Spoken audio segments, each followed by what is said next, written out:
que estaba detrás de bambalinas también viendo todo lo que estaba pasando y la verdad me siento completamente feliz de poder hacer parte de un equipo que se preocupa por su gente. Muchas gracias a los homenajeados, a nuestros maestros por estar aquí con nosotros el día de hoy. Ahora nuestro trabajo es poder recoger toda la información y poder construir un mensaje que llevemos firme para que la cultura tenga un espacio, el espacio que se merece en la agenda pública. Me presento, mi nombre es Julián, soy politólogo, es decir, estudié ciencia política y hago parte, orgullosamente, del equipo de la Secretaría de Cultura, tal como a todas las personas que han visto por ahí corriendo para que este evento se lleve a cabo de la mejor manera.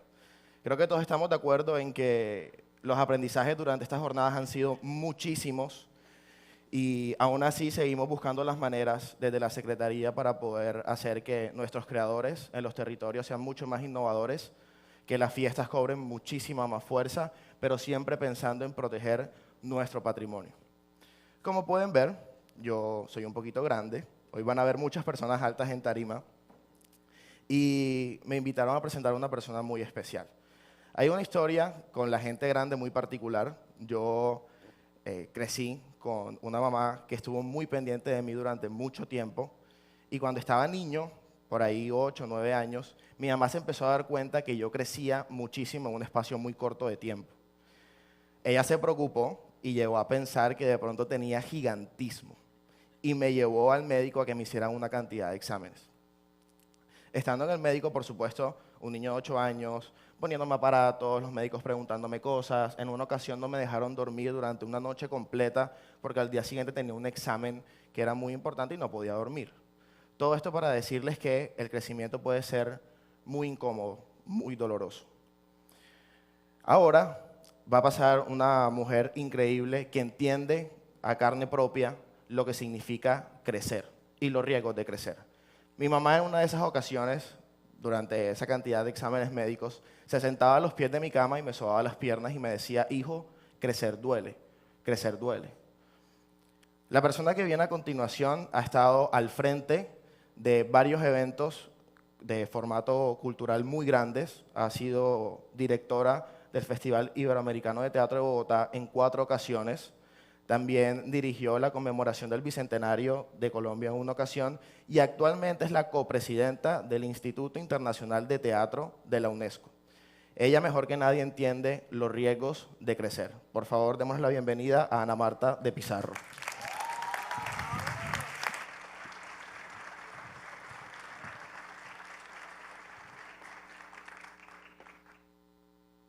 Muchas gracias a todos ustedes por estar aquí. A Diana, en primer lugar, porque no solamente es un placer ver este auditorio con todos ustedes, gestores culturales, aquí está de verdad la provincia de este departamento. Ver a Diana, que cada vez que lo invita a uno siempre tiene un proyecto nuevo. Yo la conozco hace muchos años también, no tantos como tú, no la conozco hace tantos años, pero sí la conozco hace muchos años. Y siempre está en un proyecto por el que sueña, por el que vive, por el que vibra, pero además por el que acompaña a la gente que está alrededor trabajando en la cultura. Un abrazo especial a Diana por esta invitación y a todos ustedes y a todos los compañeros que han estado aquí. Yo tenía porque ya después de la conversación una conversación que tuve con Julián y después de haber oído a Gonzalo, yo tenía una presentación muy formal, muy organizada, iba a leer unas partes y les iba a contar otras, pero creo que solamente voy a hacer la introducción leída y voy a salirme completamente del libreto, porque creo que es más importante contarles desde el corazón las vivencias de una gestora cultural. Yo soy antropóloga de profesión. Como contó Gonzalo, en mi juventud fui militante política, una militante, estudié antropología en la Universidad Nacional en los años 70, cuando queríamos cambiar el mundo y lo queríamos cambiar desde la política, pero creíamos que esa política había que cambiarla usando una cosa que se llamaba en ese momento la combinación de todas las formas de lucha. Hoy en día creo que es muy importante seguir soñando en la utopía. Sí, Gonzalo, creo en la utopía y sigo peleando por vivir, por creer, por buscar un mundo mejor. ¡Qué bien! Gracias. Pero hoy en día estoy absolutamente convencida de que son otros los mecanismos y otras las formas, y que el trabajo cultural es fundamental. Yo decía que trabajar en el Festival Iberoamericano de Teatro era como militar en un partido. Tú llegabas a trabajar para cambiar el país, no sabías, entrabas a trabajar y no sabías nunca cuándo ibas a salir. Las metas que uno se ponía siempre se corrían, como decía Gonzalo, siempre se corrían, nunca eran suficientes, pero siempre quedaba la satisfacción de ver la cara del público, de ver la cara de los actores cuando terminaban sus funciones. Yo quería hablar, y es lo único que voy a mantener, voy a mantener algo de la estructura, es ¿qué es un festival para mí? ¿Por qué es importante? ¿Por qué los festivales son importantes? Es un encuentro plural, una gran fiesta cultural, un espacio de libertad y tolerancia, es un espejo de la sociedad y como tal debe reflejarla en toda su complejidad.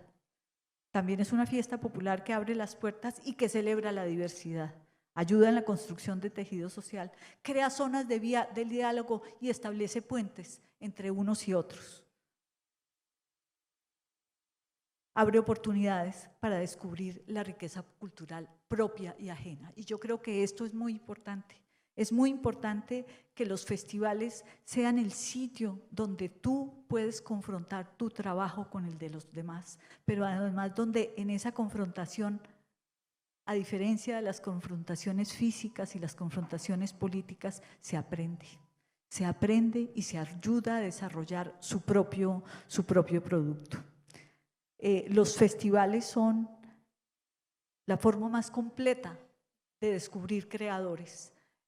Cuando nosotros hacíamos todos los viajes que hacíamos por el mundo para traer los espectáculos al Festival Iberoamericano, yo le decía a Fanny, ¿por qué tenemos que viajar como si nos persiguiera la DEA?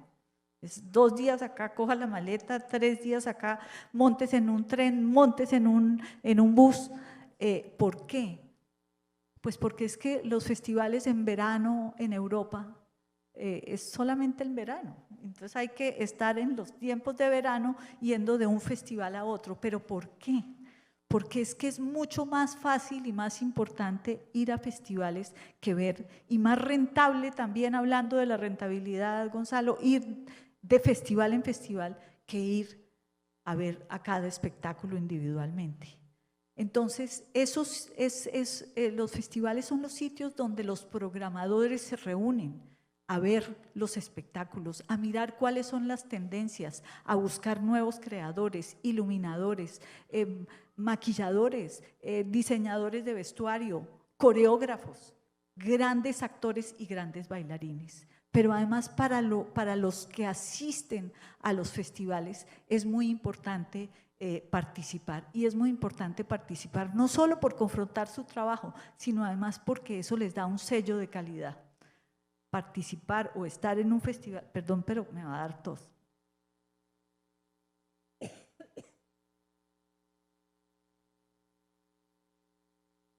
Agüita en un pocillo de peltre que me dijeron que me lo puedo llevar. Entonces, como les decía, no solamente se confronta el trabajo, sino que además normalmente que sea seleccionado para participar en un festival, en la medida en que te da sello de calidad, te ayuda seguramente a conseguir recursos para nuevas producciones. Voy a contarles un pequeño ejemplo de ese tipo de cosas, y ya que está aquí Joseph, le voy a preguntar si él se acuerda, si ha visto o si está de acuerdo conmigo. Yo creo que en el 2002, yo no me acuerdo si fue en el 2002 o en el 2004, nosotros hacíamos un evento dentro del festival que era en Corferias, organizábamos Ciudad Teatro. ¿Qué significaba para nosotros Ciudad Teatro? Nosotros estábamos absolutamente convencidos, y yo sigo convencida, de que uno de los temas de los festivales es educar y crear nuevos públicos. Y resulta que para crear y educar se necesita empezar con la niñez. Es decir, ¿qué va a pasar si yo no educo a la niñez? El día de mañana los voy a llevar a teatro en la adolescencia y ya no quieren, ya no les interesa, ya están absolutamente fuera de ese lenguaje, no son capaces de conectarse.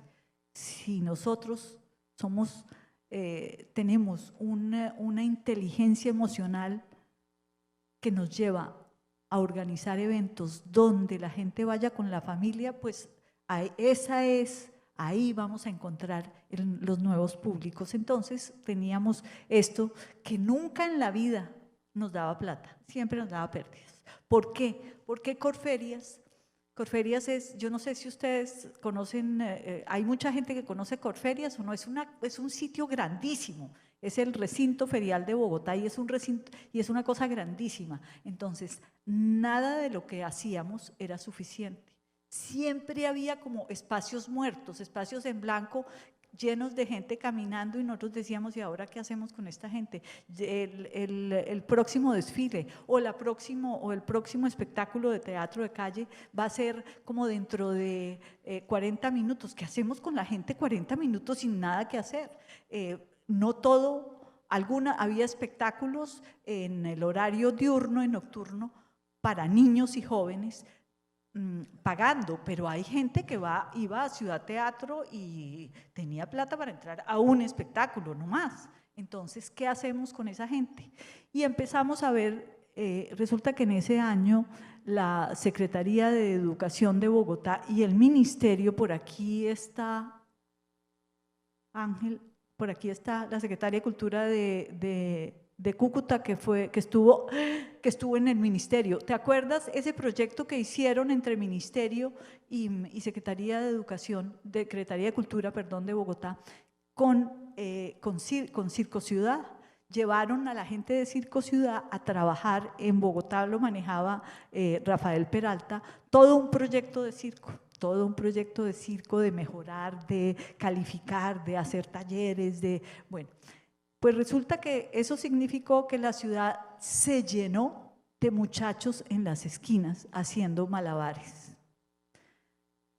Pero también se llenó de una cosa que se llamaban las estatuas humanas. ¿Aquí hay o no? Bueno, pues en Bogotá se llenó.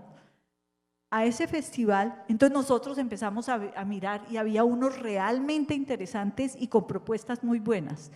Empezamos a recogerlos. Les dimos algo, no teníamos tanta plata, cualquier cosa para mejorar el vestuario, la producción, algunos elementos de manejo del cuerpo, no tenían que hablar, entonces era manejo del cuerpo fundamentalmente para mejorar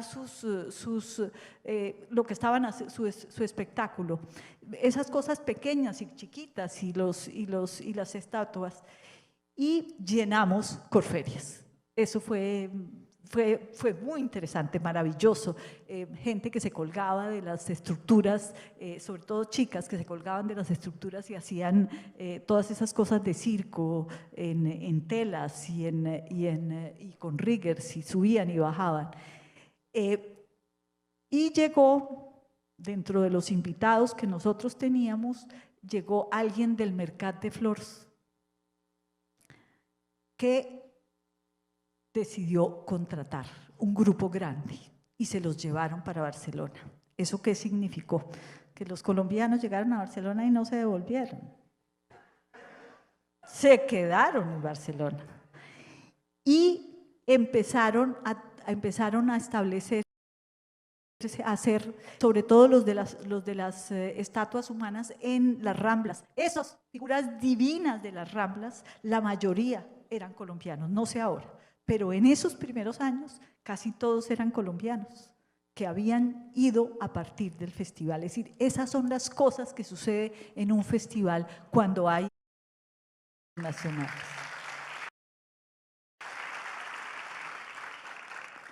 Gracias. Espérese a ver qué era lo otro que yo iba a hablar, que iba a seguir. Iba a hablar también del modelo de gestión. El modelo de gestión artística de un festival debe estar centrado en la calidad y en la excelencia en la programación. En una excelencia en la programación que debe estar conectado con el público. No es lo mismo programar un festival en una ciudad de la costa que en una ciudad o en un pueblo de Alemania, porque obviamente el público es completamente distinto. Y el festival debe tener una conexión con el público sin que eso signifique hacer concesiones. No se pueden hacer concesiones. Lo que uno siempre espera con un festival es elevar el nivel. Ayer se decía aquí cómo el Festival Iberoamericano de Teatro de Bogotá había enseñado a la gente de Bogotá a ver teatro, a ver espectáculos en miles de idiomas, a ver cosas que al comienzo seguramente no se entendían. Y cómo eso le cambió la cabeza y le cambió la actitud a mucha gente. En el año de 1990 llevamos una obra de un grupo ruso. La obra era Las criadas de Genet, la obra más dura, de las obras más duras de Genet, más descarnadas. Es aterradora. Es una obra aterradora porque son 3 mujeres, creo que son 3 mujeres que trabajan limpiando baños públicos. Y es la conversación entre esas 3 mujeres. Es durísima, durísima, terrible. Pues este era un grupo ruso absolutamente maravilloso, se me acaba aquí. Las criadas era el grupo Teatro Satiricón, todavía era la Unión Soviética, no era Rusia, todavía era la Unión Soviética, el grupo se llamaba Satiricón y era la primera vez en la vida que llevábamos travestis, los actores eran travestis. No solo era la primera vez que nosotros teníamos en el escenario con toda la dignidad a estos personajes, sino además era la poesía de la puesta en escena. En ese momento nosotros hacíamos 3 funciones por grupo y fue tal el éxito que tuvimos que programar, como ellos se iban al día siguiente, tuvimos que programar una función a la medianoche y no había internet, no había cómo avisar por internet, pero se vendió en minutos la función de la medianoche. Pero no solamente se vendió la función, ¿qué significó eso? Significó que comenzamos a hablar de la diversidad sexual en 1990. Comenzó el Festival Iberoamericano de Teatro de Bogotá a hablar del respeto por la diversidad sexual. Yo creo que muchas de las actitudes conservadoras y pacatas de la ciudad, el festival rompió esos paradigmas. Fundamental entonces el tema de los festivales por las redes de circulación que se crean. Hay espectáculos que nosotros los llamamos festivaleros, hay espectáculos que solamente van a festivales, o sea, no van a una temporada a un teatro, porque no son rentables económicamente en una temporada. Tiene que ser un festival que tiene la programación financiada. Ahora les hablo más adelante de cómo es de absurda todo el manejo financiero de un festival, porque no se puede, es decir, cuando tú organizas un festival y solamente llevas las obras que te producen algo financieramente, pues hay un desastre. No voy a decir cuál, ni cuándo, ni cómo, pero se convierten en un desastre y es muy triste, es muy triste. Entonces ahora sí voy a entrar a hablar del Iberoamericano más en concreto. Es un evento que convirtió siempre a Bogotá en un espacio temporal de irreverencia, catarsis y convivencia, atravesados por las crisis más complicadas. Una, los apagones. Ustedes saben lo que significaban los apagones durante el festival, durante la época del festival, la rogadera para que nos permitieran en las distintas salas de teatro que no hubiera apagón durante las funciones. La plata que invertimos en las ¿cómo se llaman? Las plantas de luces, donde no, pero claro, las plantas de luces significaba que tenía que ser un teatro pequeño. Es decir, yo con una planta, ¿saben lo que significa en el Teatro Jorge Eliezer Gaitán? Que tiene 15 metros de boca, 15 de fondo, y en ese momento todavía no lo habían arreglado, 2.800 sillas, pues tiene que ser una planta muy, muy potente, y era imposible, pero entonces era rogar que en algunos sitios no nos quitaran la luz y en otros teníamos que tener plantas de luces. Pero después vinieron cosas todavía más duras y más difíciles, porque a nosotros nos tocó toda la época de las bombas de Pablo Escobar, la guerra con los paramilitares, la guerrilla, la violencia del narcotráfico y después la esperanza del proceso de paz, con el que el festival estuvo total y absolutamente comprometido. En ese año hicimos una cantidad de cosas que mostraban el compromiso del festival con el proceso de paz. Cada vez que podíamos hacíamos un manifiesto, y el espectáculo final de la clausura de ese año del festival fue un manifiesto de paz, un manifiesto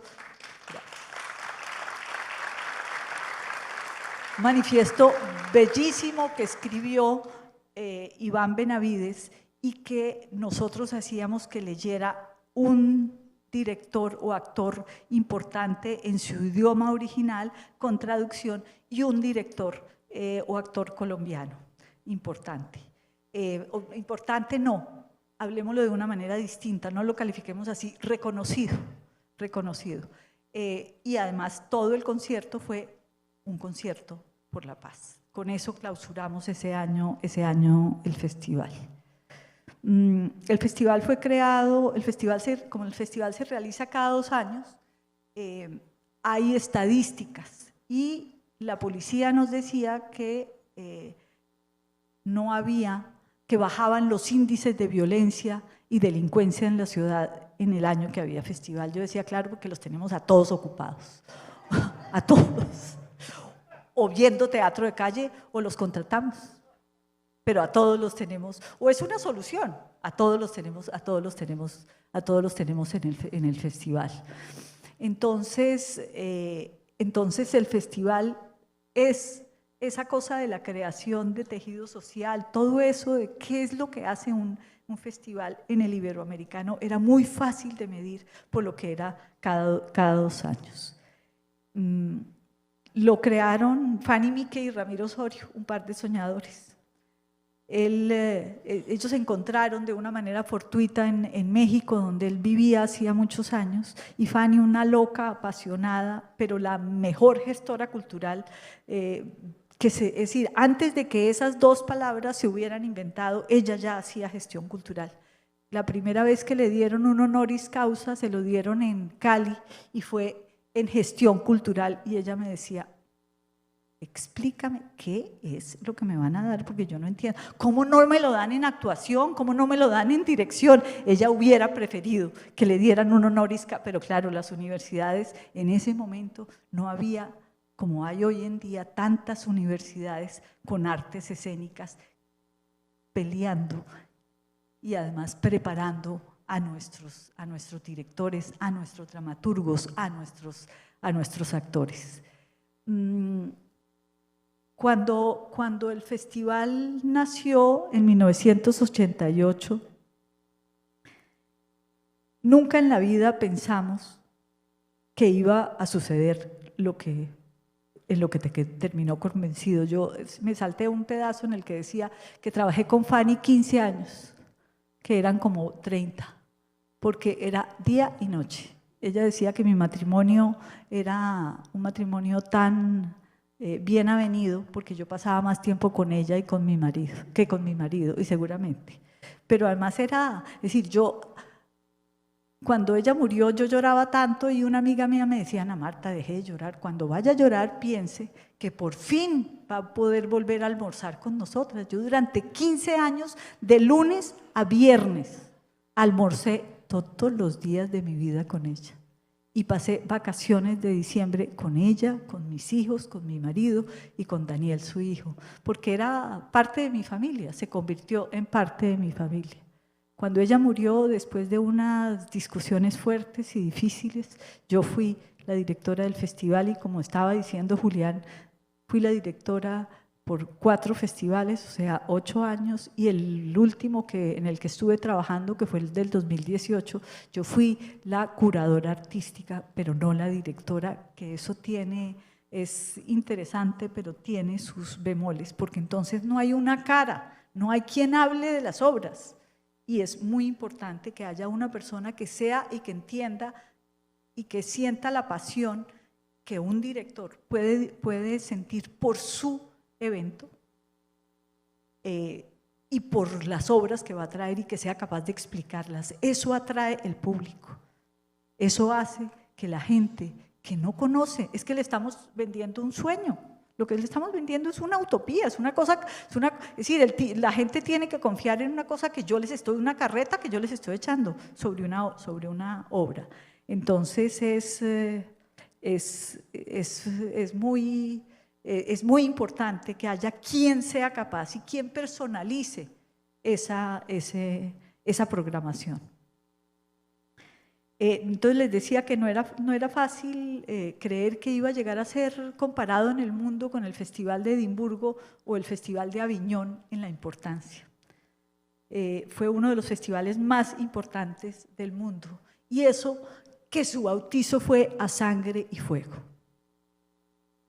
En esa primera versión del festival había desde antes todo un muy mal ambiente por parte de la Iglesia Católica y los sectores más retardatarios de la Iglesia Católica, pues porque no querían que durante la época de Semana Santa se hiciera un festival de teatro, menos una loca argentina que viniera aquí a proponernos eso. Después esas asperezas se limaron. Años después hicimos eventos maravillosos con la iglesia, en la catedral, en las iglesias, y con gente muy interesante dentro de la Iglesia Católica, pero en ese primer festival fue muy duro y había una organización que se llamaba Tradición, Familia y Propiedad. Es una organización que existe en Brasil y es de lo más retardatario y de lo más conservador. O sea, que en ese momento ya había estos líderes religiosos retardatarios, pero además que eran capaces de hacer cualquier cosa. O sea, que su radicalismo religioso los llevaba a hacer cualquier cosa. Como en el segundo día de funciones, en el baño del Teatro Nacional de la 71, en el baño de hombres, pusieron una bomba durante la función de una obra argentina que se llamaba Gepetto. El teatro estaba lleno. Y resulta que el Teatro Nacional es parecido a este, en el sentido de que es así. Pero obviamente no hay unas escaleras tan anchas. Las escaleras son angosticas para subir y bajar. Y hoy en día el teatro tiene salidas por la planta por aquí abajo, pero en esa época no, había que subir. En el momento en que explota la bomba, el escenario brinca y el actor que había ahí brinca. La gente creyó, afortunadamente, que era un efecto de la obra. Como los actores tenían tantos cambios de vestuario, es que se dieron todas las casualidades para que no hubiera ninguna desgracia física, personal que lamentar, porque como los actores tenían tantos cambios, entre bambalinas estaban todos los técnicos, los vestidores, todo el mundo ayudando a vestir y a pasar cosas. Entonces no había nadie abajo, que fue donde explotó. Los camerinos quedaron destruidos, el baño de hombres también, no habían, pero estábamos en mitad de la función. Entonces no pasó sino eso. Y arriba, pues arriba se rompió todo. Es decir, teníamos un vidrio parecido a ese y Fanny se sentaba ahí al lado. Fanny se agachó, explotó y los vidrios pasaron así. No pasó nada, nada, no nos tocaba. Esa noche Fanny y Ramiro reunieron a todas las compañías. Pues primero evacuar el teatro inmediatamente, explicarle a la gente desde arriba que había sido una bomba, pero que no había pasado nada, que mejor había que desocupar el teatro. Y esa noche una reunión con todas las compañías. Pues las compañías todas dijeron que se quedaban, que apoyaban el festival, que la violencia no los iba a asustar. Gracias, es un aplauso por el arte y un aplauso.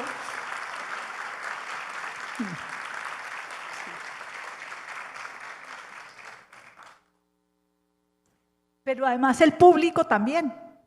Al día siguiente la taquilla se vendió todo lo que no se había vendido, todo quedó completamente vendido y además nos acompañaban a los espectáculos de calle. Yo me acuerdo de todas maneras ese temor en los espectáculos de calle, que los tipos hicieran otra cosa. Y no había tantas cosas como hay hoy en día, todas esas máquinas que toman, no había tantas cosas como ahora, pero teníamos mucho miedo. ¿Y qué pasó? ¿Por qué sucedió? ¿Cuál fue el detonante? El detonante fue una obra de Boadella. Resulta que de Brasil traíamos una obra dirigida por Cacá Rosset, que se llamaba, se me olvidó el nombre, pero él la definía, pero él la definía como una comedieta de sotanas y casullas. Se llamaba Teledeum. Ellos llegaron, resulta que los brasileros, pues obviamente era una crítica a la Iglesia Católica, es que Fanny también ella se las traía, era capaz de confrontar. Bueno, pues era Teledeum, pero es que era lo mejor que había en Brasil en ese momento, entonces había que traerlo. Y ellos llegaron. A nosotros en ese momento nos dejaban llegar hasta la escalerilla del avión, no era como ahora, que ahora toca esperar a la gente afuera, no, la escalerilla del avión ahí los recibíamos y ahí nos los llevábamos porque nos tenían una puerta especial donde les hacían todo lo de los pasaportes. Y el avión vino con viento de cola, eso quiso decir que llegó 15 o 20 minutos antes, no había nadie del festival para recibirlos, pero estaban todos los periodistas. Estos se bajaron del avión bastante alicorados, con una botella de whisky en la mano, se pusieron lo que traían ahí en la mano, que las casullas las traían en la mano para que no se dañaran, se las pusieron, le dieron un beso a la tierra de Bogotá como el Papa, dieron bendiciones, tomaron whisky y eso fue el escándalo. Eso fue como la gota final que ellos de todas maneras lo hubieran hecho, es decir, lo tenían programado, lo hubieran hecho, pero a raíz de eso fue terrible. Pero Fanny seguía provocando. La clausura era con comediantes, con una obra que se llamaba Los Demonios. Y Fanny decidió que para que no se entendiera mucho y para que pareciera una cosa distinta, la íbamos a llamar en catalán, que se llamaba Demonis, pero pues demonis a demonios es. Y era en la Plaza de Bolívar, frente a la catedral. Y ustedes no se imaginan lo que fue, repleta la Plaza de Bolívar, pues claro, era la primera vez que se hacía un espectáculo de calle no, ni siquiera de gran formato, no había ni de pequeño formato. La primera vez que se hacía un gran espectáculo en la calle. Y Fanny decía, ¿cómo son de irresponsables con esa mano de muchachitos? ¿Qué vamos a hacer, Dios mío? Pero sufrimos toda la obra, toda la obra. Se acabó y la gente le empezó a gritar, se sobró, Fanny se sobró, y ella ese día juró que ella, a pesar de lo difícil y lo complicado que era, iba a seguir haciendo festivales de teatro, porque la ciudad se lo merecía. Fue un festival muy lindo, a pesar de todas las cosas duras. A pesar del nombre, a pesar de que se llama Festival Iberoamericano de Teatro, el festival nunca fue ni iberoamericano ni de teatro, siempre fue de todas las artes escénicas y trajo países de fuera del área iberoamericana. Ahora al final, cuando les vaya a mostrar una gráfica, van a ver lo que sucedió desde el primer festival. Como el festival, la fortaleza más grande que siempre tuvo el festival fue la conexión con el público. Cuando yo te decía, Gonzalo, que el 50% del presupuesto venía de la taquilla, eso es una cosa muy rara en el mundo, muy rara. Que la gente compre boletas para ver teatro con esa emoción. Pero también quería decir que había una gran conexión. Era un festival que se hacía en un país donde no había ninguna tradición teatral. La única tradición teatral anterior que había era ese teatro político importante que se desarrolló en los años finales de los 60 y comienzos de los 70, y de ahí entonces nacen las compañías y las icónicas, las históricas de Colombia, la Candelaria, el TPB, el TEC, se me olvidó cómo se llama el teatro el local, esos eran los teatros, ese era el teatro que había en Colombia. Hubo un festival de teatro estudiantil en Bogotá, pero hicieron una sola versión, y el Festival de Teatro de Manizales, que es el festival de teatro más antiguo que hay en América, que era un festival de teatro estudiantil, y hoy en día es un gran festival de teatro, pequeño para la ciudad, pero es un festival de teatro profesional, con compañías de muy buena calidad. Ay, se me perdió ahora. Esta cosa da la vuelta, cuando menos lo... Entonces, la programación siempre fue una programación total y absolutamente ecléctica. ¿Ecléctica en qué sentido? Nosotros nunca quisimos que el festival fuera ni un festival de teatro clásico, ni un festival de nuevas tendencias, ni un festival solamente de teatro. En esa época no existía la clasificación que existe hoy, que agrupa a la danza o al teatro o al circo en un solo nombre. En esa época no, pero nosotros queríamos que fuera un festival que incluyera todas esas manifestaciones artísticas, de modo que la gente se sintiera de alguna manera como interesada o implicada en parte de la programación. Y yo creo que es muy importante eso de que el festival hubiera seguido siempre siendo con esa programación absolutamente ecléctica.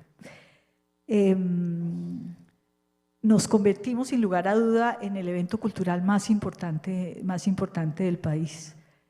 Una ciudad que con 7 u 8 millones es la única capital de América Latina que no tiene un carnaval.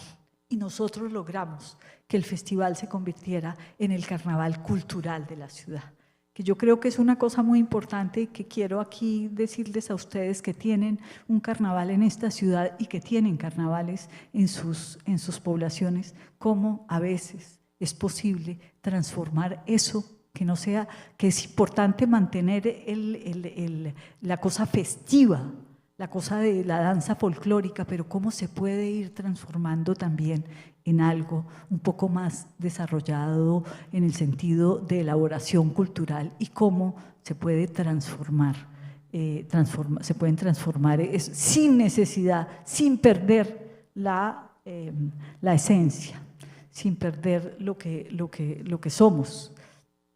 Entonces nosotros convertimos, ¿por qué? Porque el festival no era solamente en las salas de teatro, sino hay un componente muy importante del festival que es la calle, que ha sido siempre la calle. ¿Cómo se hacía ese festival? El festival se hacía nosotros teníamos unas cinco comités y 10, y lo hacíamos con 10, ¿cómo se llama? Con 10 eventos. El festival tenía 10 eventos. Esos 5 comités eran el comité artístico que ayudaba a buscar el eslogan y la línea editorial, porque no es que nosotros íbamos y veíamos obras de teatro y las que nos gustaban, porque yo viajé con Fanny por el mundo y fue una enseñanza, no solamente de ver teatro, sino de ver teatro con ojos de programador. No es lo que a mí me interese, es lo que es interesante para el público, es lo que es bueno para la ciudad o bueno para el país. Es buscar, pero siempre dentro de eso que yo llamo la línea editorial, o sea, ¿qué se puede hacer? ¿Cómo se puede hacer?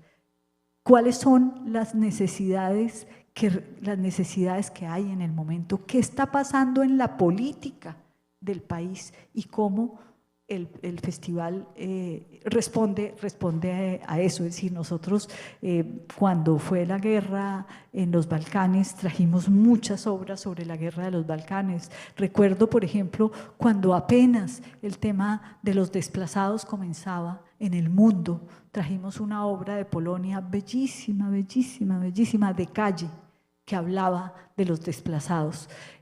Cuando todavía eso no se había convertido en el drama tan aterrador que es hoy, pero el teatro tiene esa posibilidad de reflejar la realidad, y además ser capaz, la cultura casi siempre ve un poco más allá.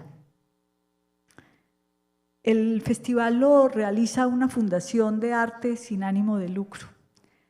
Y esto significa que se arma, al contrario, o negando todas las fórmulas o las estructuras organizacionales convencionales. Eso significa que nosotros no estamos, es uno de los pocos festivales del mundo que es privado. Casi todos los grandes festivales del mundo son de un país o de una ciudad y financiados, es decir, el de Chile, por ejemplo, el 90% de la plata del de Chile viene de la minera chilena. Aviñón, pues de la ciudad de Aviñón y de Francia. Edimburgo también. Todos los grandes, el festival del Cervantino es el gobierno de la Ciudad de México y el gobierno nacional, fundamentalmente el gobierno nacional, el que pone la plata para el Cervantino, pero nosotros teníamos que conseguir la plata. Entonces, ¿qué hacíamos?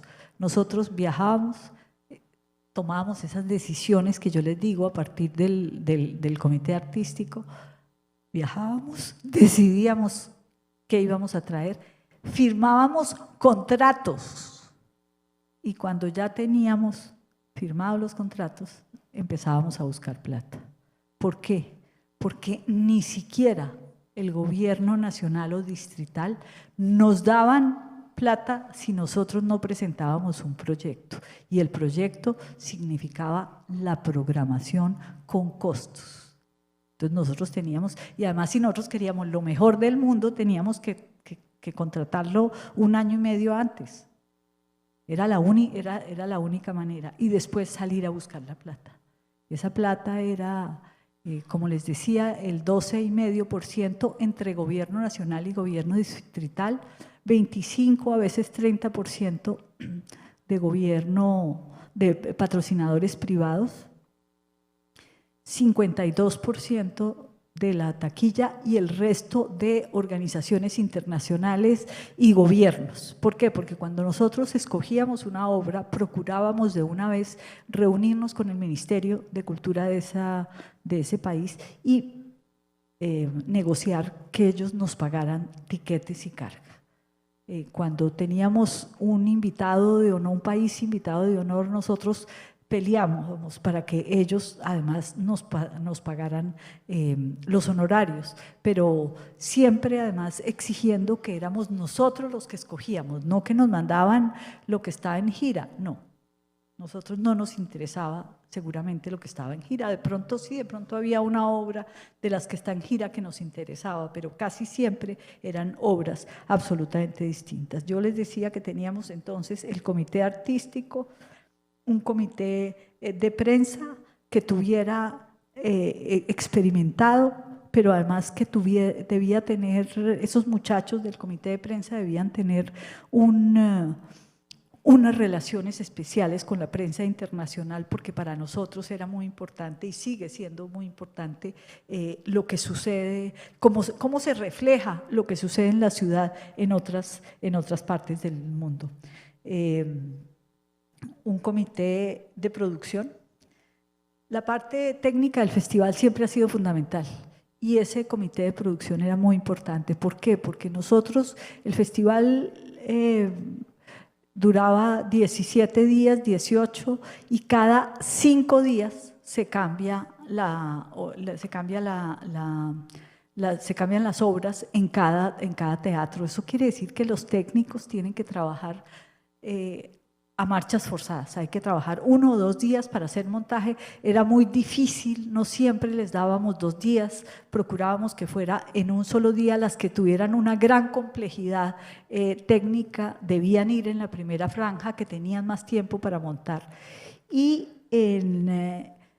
Pero además teníamos muchos problemas, pero muchos, que más adelante los voy a contar y que se solucionaron un poco con la ley del espectáculo público, afortunadamente.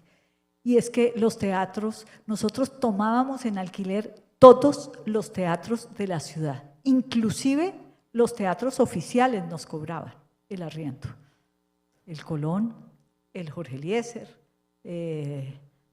el Alzate Avendaño, todos esos teatros nosotros pagábamos un arriendo.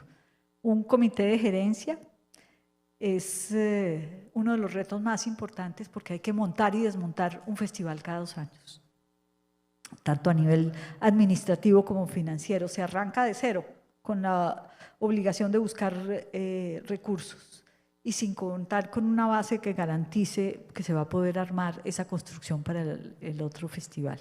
Un comité de mercadeo y ventas, que su labor es lograr con una comunicación y una relación con el público que lográramos vender. Es decir, nosotros en el último festival que yo dirigí, el del 2016, vendimos el 80% de las boletas. Vendimos 13.000 millones de pesos en boletas de entre 150.000 era la más cara y 20.000 la más barata, para ver teatro, y lo lográbamos.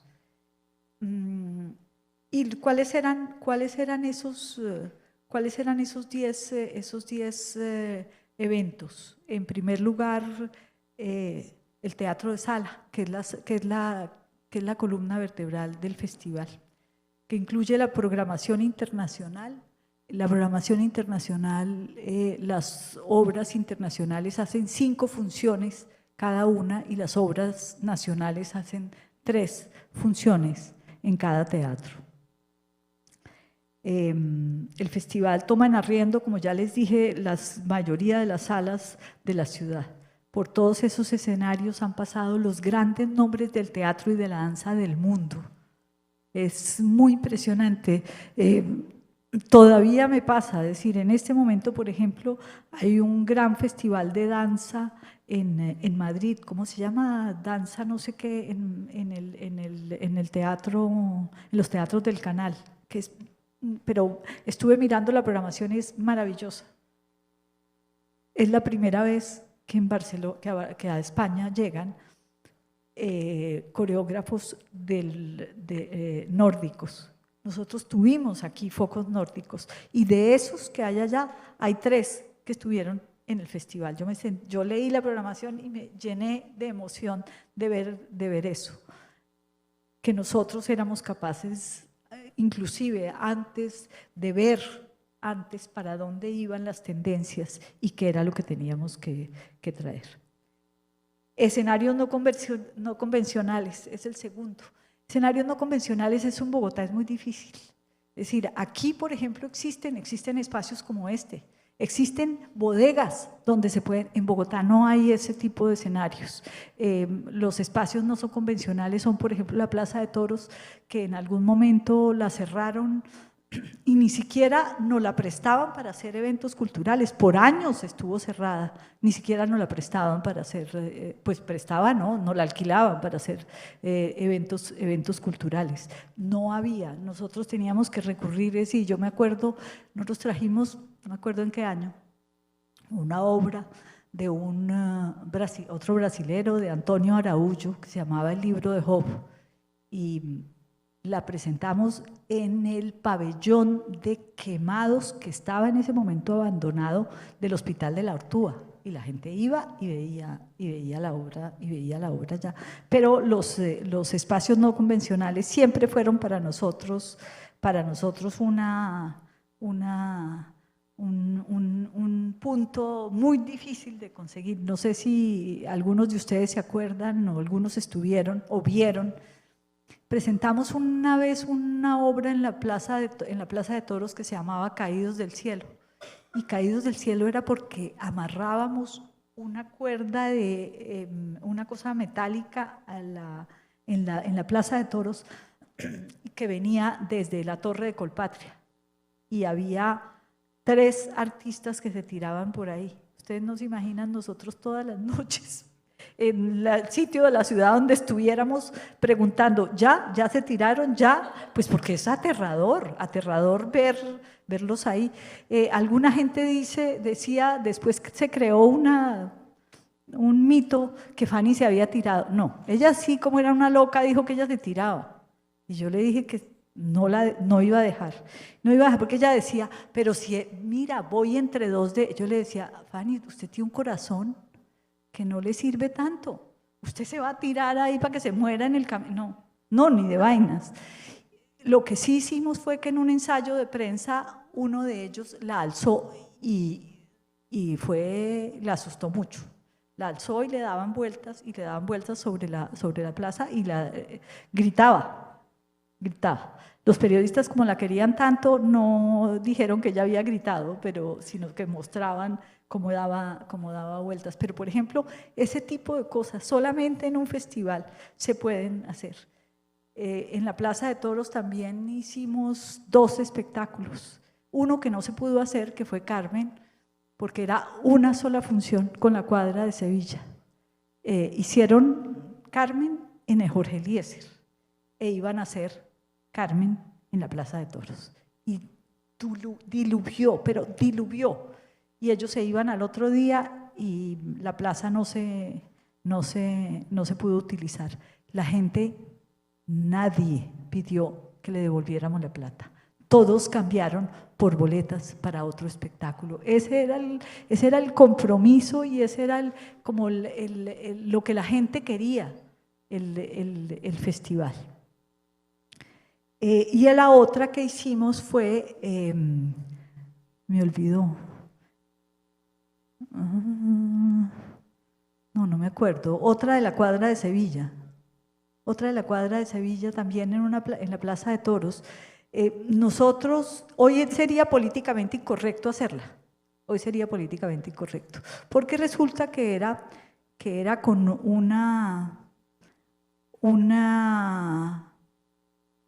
¿cómo se llama? No era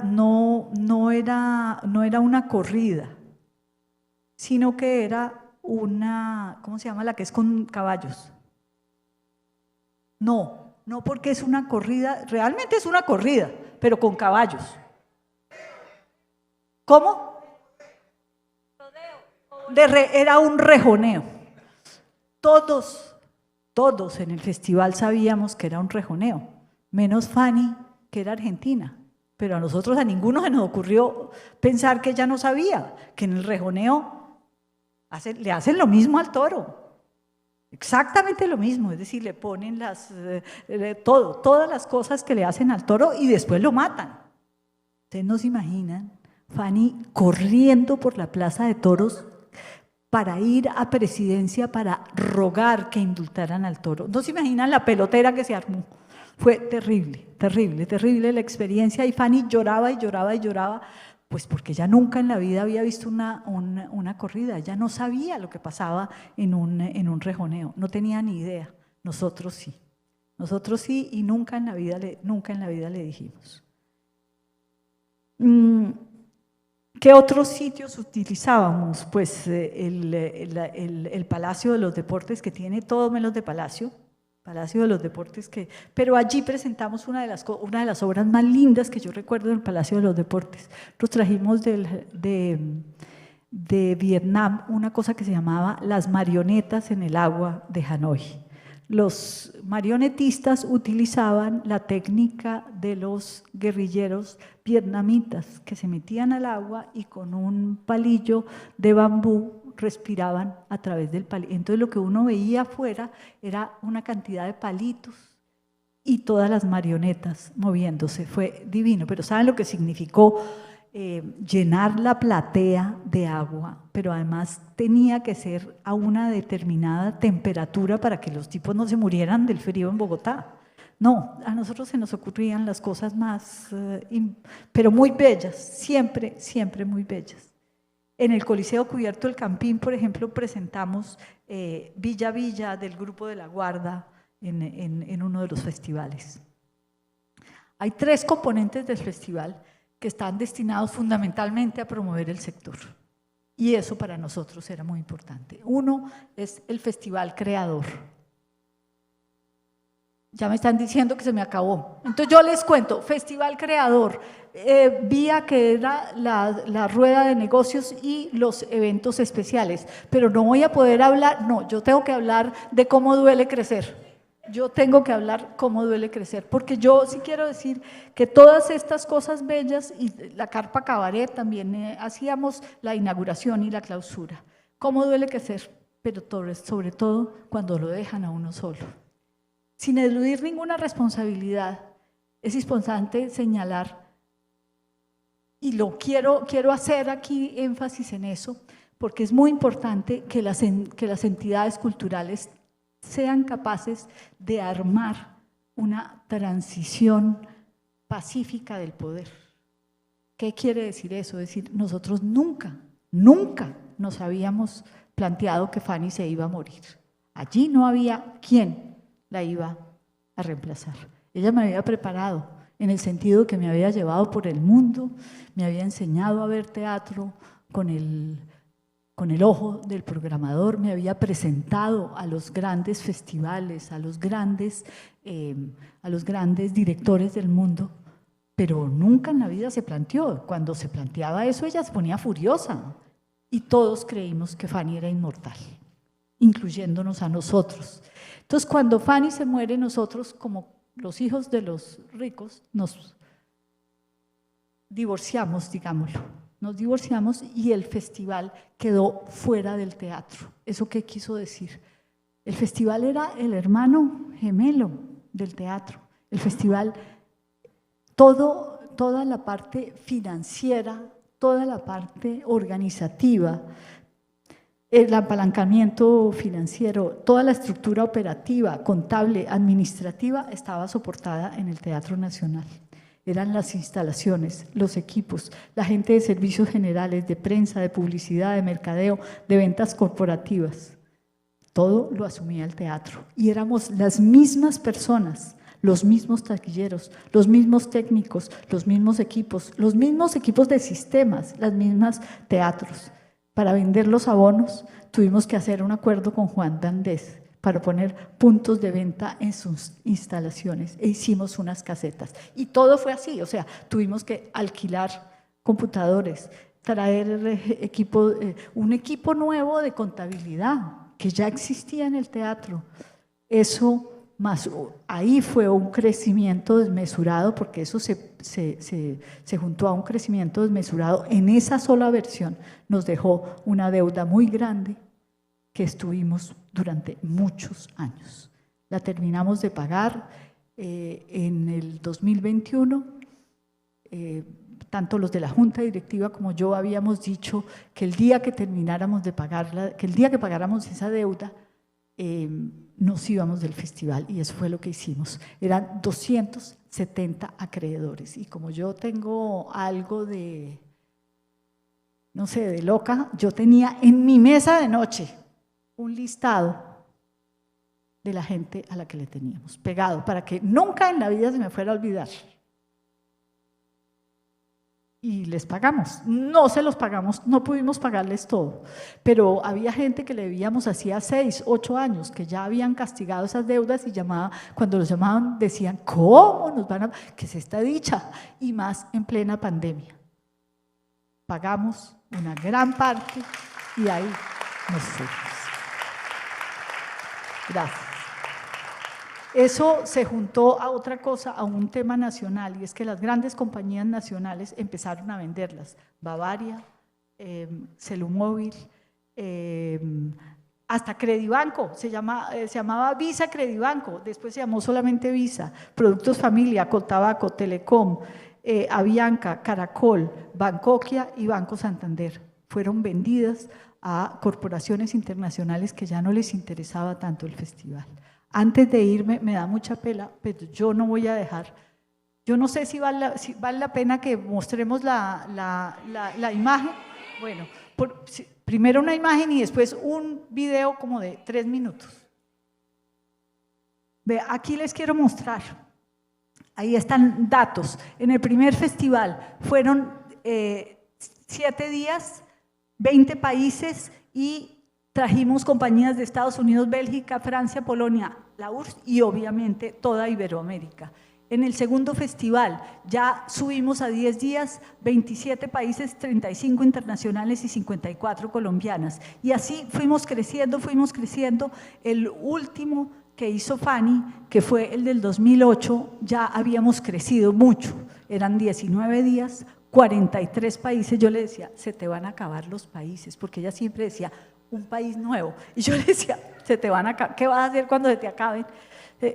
58 compañías internacionales y 76 nacionales. Y el año que nosotros hicimos en homenaje a ella, que me tocó a mí, en esas condiciones que les digo, a mí se me fue la mano y crecimos demasiado. Después volvimos a achicarnos, pero en ese festival trajimos 70 compañías internacionales. Y además hicimos una cosa que no está, yo sé para que oiga,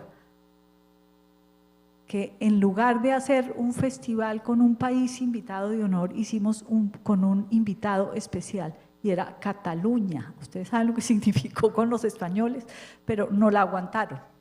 Tuvimos a Cataluña como invitado especial. Pero como ustedes ven en los números, después volvimos a achicar, pero ya claro, ya cargábamos esa deuda. Y entonces lo que nosotros hacíamos era que pagábamos aquí, hacíamos lo otro, pagábamos aquí, hacíamos lo otro, y fue muy duro, muy duro. Yo no les quiero decir cómo fue de difícil hacer esos festivales, pero la emoción de hacerlos, de ver el público y de ver cómo el público respondía, eso no tiene comparación. Les voy a mostrar unos minutos de un video del último festival que yo hice como directora, el del 2016.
Hello, Lemon.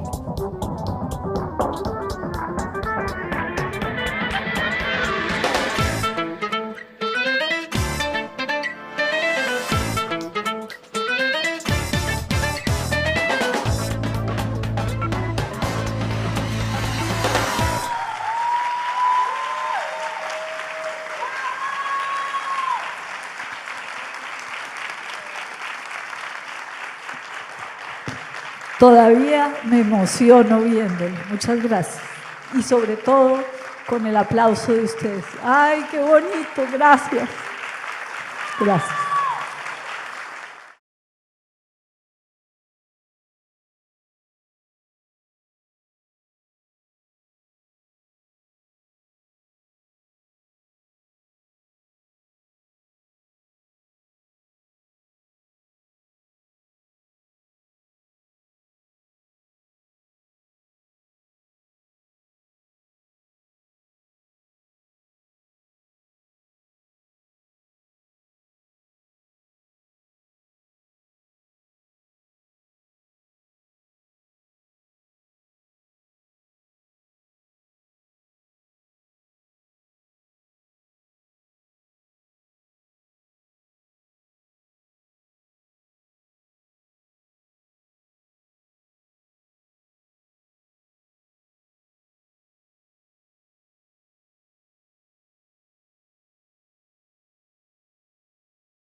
¡Bravo, bravo! Así, en ovación, de pie. Gracias. Gracias.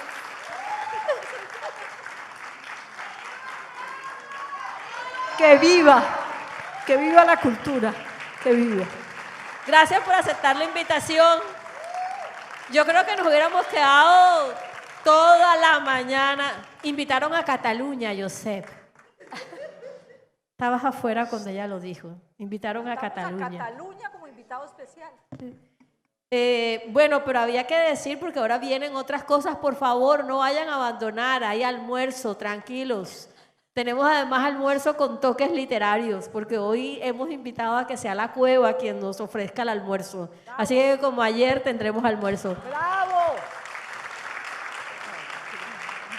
De manos de nuestra gente. Es el pocket y una... Ven.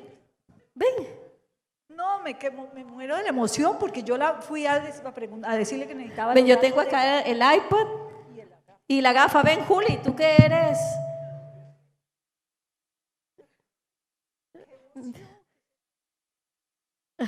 Ángela, cuenta, esta es un producto de Artesanías del Atlántico que es un diseño colaborativo. Bueno, ya conocieron a Ángela, si no es una belleza, un aplauso para Ángela. Cuenta ese diseño. Bueno, este diseño es una intervención de 3 artesanas. Emelia Arrieta, la marroquinería. La señora de Swan, se me escapa el nombre. La señora Blasina, espectacular, la señora Blasina. Y Ángela Ladino en la parte del suncho, en el tejido, el cual es un diseño exclusivo de Artesanías del Atlántico. Ahí donde les digo, cómo se transforma un material. Aquí tenemos 3 intervenciones de 3 artesanas a todo dar. ¡Que viva el arte! Y no fue casualidad el color del póker. Bueno, chicos, ahora sí, sigan ustedes en escena. Nosotros recogemos. Muchísimas gracias a todos ustedes y gracias por estar aquí, por contarnos lo duro que duele que es eso.